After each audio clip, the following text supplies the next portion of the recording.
biggest difference I've figured out between Tokyo and Bangkok is people actually follow the rules. People stop at red lights. No one fucking does that in Bangkok. They just crack on and just do whatever they want, which is mad. But yeah, I've been exploring around for a little bit. It's exciting. It's very different. Everything works. That's what I'd say about Tokyo. Everything's very efficient. Not as friendly as I thought it would be. Not that it's not welcoming. Not that it's not welcoming, but it's not as smiley and friendly as other places that I've been. Everything is efficient. But it's good. I'm just out for a little bit of a stroll. In shorts, of course, because for some reason I always live in shorts. I don't know where that comes from. I never feel the cold from the waist down, I guess. But I thought I'd come on and do a little bit of a vlog, show you where I'm up to, out and about, just getting up to the standard shit that Jimmy gets up to. It's a bit of a mad one because as much as it's really exciting and I'm keen for everything to unfold, it doesn't feel 100% like the right decision to make. And I'm at the point now where the things that I'm doing with my life going forward needs to have an impact drastically. I'm fucked off with just stumbling through life, and that's kind of the way everything's been. I want to get a bit more structure and get a little bit more shit done, but things take time, and at the moment I'm just seeing where the road takes me. I keep on getting presented with different opportunities. Like, I have had a lot of different jobs, and quite a lot of them I actually did enjoy. I wouldn't say I was the greatest in many of them. I'm never the best. I'm very rarely the best. But I don't really want to strive to be the best because it just takes a lot of work. And I'll be honest, I want an easy life. You know, life doesn't need to be so serious. I think people get a little bit too hung up on the minor details. When in the grand scheme of things, none of this shit really matters. As long as you're happy doing the thing that you're doing, you just gotta fucking crack on and do whatever you want to do. And I spent a little bit too much time more or less trying to please the people around me, but be considerate of their thoughts and their feelings. And I want to make that clear that I'm not doing things intentionally to be a cunt, but I very rarely do have those kind of actions, do those kind of things, because I'd like to think myself as quite a kind, loving person. But there's a lot of quirks about me that are a bit irritating and a bit off the cuff, shall we say. I'm not the most PG person, let's be serious. I don't know where that comes from, because both my mother and father, Chris and Dave, very... what's the word I'm looking for? Professional, I should say. They're more mature, I guess. Back in there, things are very different, and so I've changed loads as I've grown up. I've realised, I hope this isn't too busy. When you do get to a certain age, like my parents are in the 60s now, they think about retirement, so obviously they're going to have different thoughts, different opinions, different views, different lifestyle. And I think that's what you need to look at a little bit more and say, is the lifestyle that you're currently doing actually what you want? Because it changes over time, and if you've done something for a long time and you know that that's what you really enjoy to do, then you continue to do it. And maybe everyone else is happy back home, but I'm looking at it, and I always do. It fucking blows my mind. I look at what people are doing, and when I get back I ask them what they've been up to, and they've been doing the same thing. nothing's changed.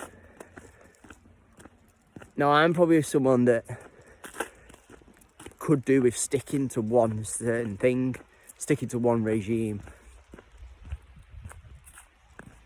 But I guess I want to experience everything now at a young age. Between 18 and 30. Oh, I need to fucking put that down for a bit. Yeah, I think between the ages of 18 and 30, you should go out and explore, travel a little bit if you've not done it already. And if you have, and you're then settling down, starting a family, having a career, then fair play to you, good for you. If you feel like the environment and the area that you're living is somewhere that you want to stay long term, then I have no issues with people doing the traditional, go to university, get a job, have a mortgage, start a family, retire at 60, 75. That is okay. I'm not telling people to stop doing that. But that isn't going to go away, and that isn't changing, and that's 65. And I'm telling you now, if you end up having an extra 10 years of work on your, like an extra 10 years worth of experience in the job, that you're probably not going to stay at anyway, but you've lost your 20s, I think you're really going to regret it. And I would say, experience these experiences. I think going away to these other countries and experience these things, oh man, that's killing. I think getting out and experience these places opens your eyes to a lot of different people, a lot of different ways of living life. And it's just a fun and exciting change. And I think we need a bit more change. I want to be the ambassador for change, because change is always happening. So you've got to embrace it. Oh, right now, I'm just walking down the street in Hirafu, which is Japan, at a ski resort called Niseko. And I've never done snowboarding before, very first time. I'm not that good at skateboarding either, so I kind of give myself a challenge. But, you know, I'm here for 4 months. And I feel like with the working holiday visas, I've mentioned it a few times, when it gets past a certain age, you're not able to do it.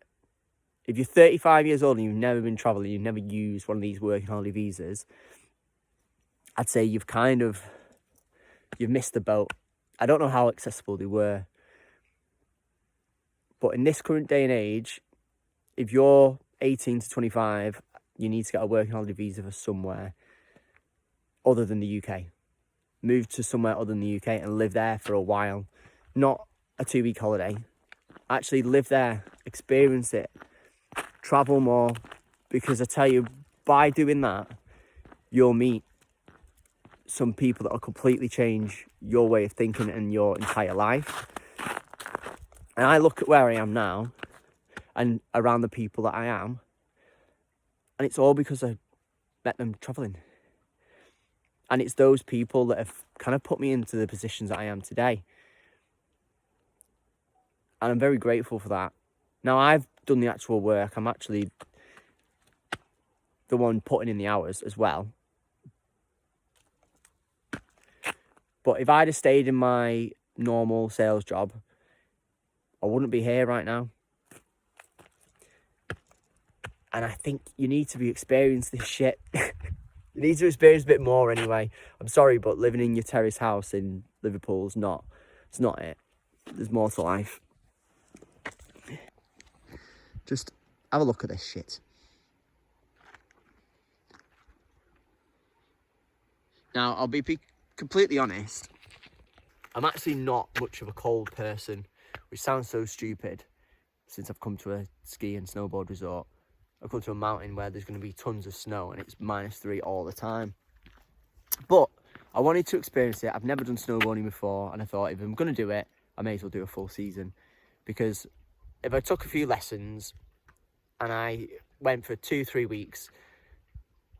Firstly, you don't actually get to, a lot of the time, you can't snowboard every day depending on the conditions.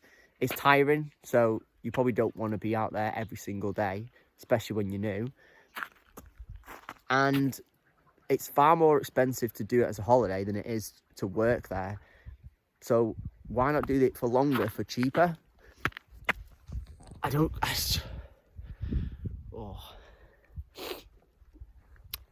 get.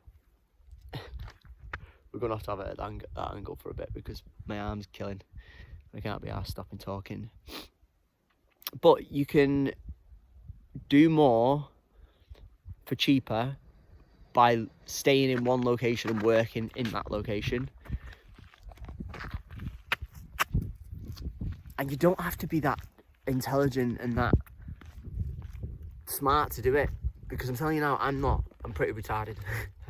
I am amazed that I'm here right now.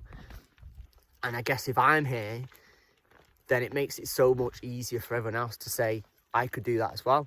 I don't know if everyone does want to do it, so maybe I'm just a bit weird. But I think you just have to be yourself. You know, I talk about it quite a lot, to be fair, and I do think time is very precious. It seems like every single year we lose another loved one or some sort of celebrity. All the times, every single year, there's someone that's passing away. And when I think of it like that, I see every interaction as another moment to actually speak to them and appreciate who they are and what they have to offer. Because the really significant ones around you, for some of you, they're not going to be here forever. And I unfortunately had the news yesterday, actually, that there was a family member of mine that had fortunately passed away. And I'm getting to the age now that I realise that time is so precious.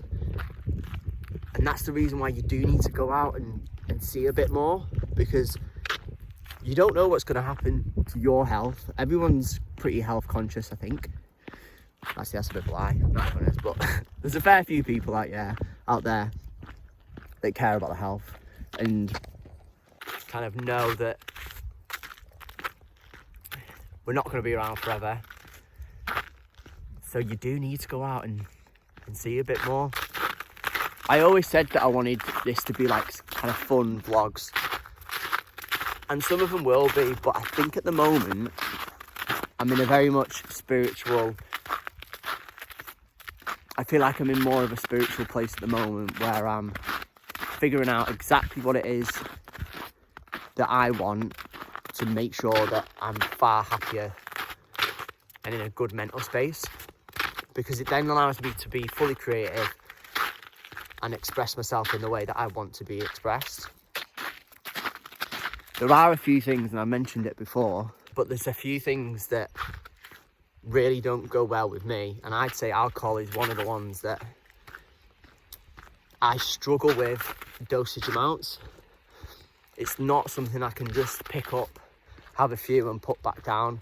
Once I've had more than one, it's kind of downhill. It's at least 5, if not more. Be beaver in the clubs and that, you cop for them. We've plenty of beaver in the clubs. We've got for them. I'm definitely not an alcoholic. I don't crave alcohol. I'm actually kind of closer to be going completely teetotal, but it has its moments. My problem is that I struggle to cut myself off. That's the problem. It's not alcohol, it's me. I struggle to cut off, and more so now, I don't know if it's because I've figured these things out, or maybe just my body's reacting differently to things. But the more alcohol I drink now, I have those blackout moments where I have no recollection of anything that's gone on past a certain point. And that only happens when I drink alcohol. There's nothing else, no other substance that I consume that has that same effect. So for me, it's kind of deciding, does this have a place in my life. And I've picked it up and put it back down a few times. And I think I'm more against consuming alcohol at the moment than for it. Like, I've always been a big party animal, very sociable. Always wanting to get involved with everyone and everything. But when I'm around the wrong people and I do consume alcohol, shit normally goes wrong. So I'm kind of like, I don't know if I need it anymore, because I've had some fantastic nights completely sober and remembered everything, felt great the next morning. I think alcohol is very much a big culture for a lot of people. It's difficult to know. I think a lot of people do consume to fit in, and I would say I'm in that boat as well. I don't need to. I need to realise that it doesn't really matter. And again, no one's that bothered about you anyway. I think you just need to crack on and do the thing that's right for you. What's right for you is not right for everyone else. So that's where I'm at the moment. I'm in a bit of a crossroads. I'm here till April time, or that is the plan anyway. I always said if it gets to the point where it's not feeling right, then you never need to stay in an environment that's not right for you. So I would leave and I'd go back to Thailand, because I feel like that's where my body's telling me I need to be. It feels right to be back there. And sometimes you just have to listen to your body. It's normally the right decision. But I'm going to go back, hopefully, a fairly experienced snowboarder. I do want to take the GoPro out because I do want to get some footage, but I don't particularly want to risk smashing the phone. We're probably going to go out and do it anyway, but...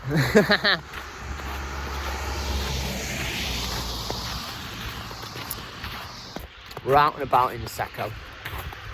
I am going to get a few more of the snowboarding. I'll see how I'm getting on with snowboarding. I'll take you on the journey.